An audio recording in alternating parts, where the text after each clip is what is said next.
Hello বন্ধুরা, আজ আমি তোমাদের জন্য নিয়ে এসেছি ভীষণ হেলদি আর টেস্টি একটা রেসিপি, ক্যাপসিকাম পনির।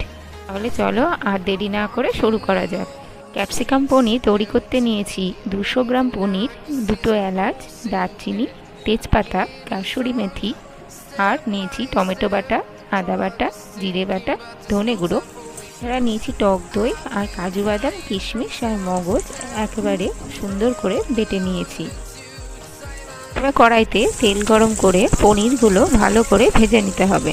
তারপর ক্যাপসিকামগুলো ভালো করে ভেজে তুলে নিতে হবে। একটু হালকা হালকা ভেজে তুলে নিলেই ভালো। এরপর কড়াইয়ে তেল গরম করে তাতে গোটা গরম মশলা আর কাসুরি মেথি ফোড়ন দিয়ে একে একে টমেটো বাটা, আদা বাটা, জিরে বাটা, ধনে গুঁড়ো, লঙ্কা গুঁড়ো সব দিয়ে ভালো করে মশলাটা কষিয়ে নিতে হবে।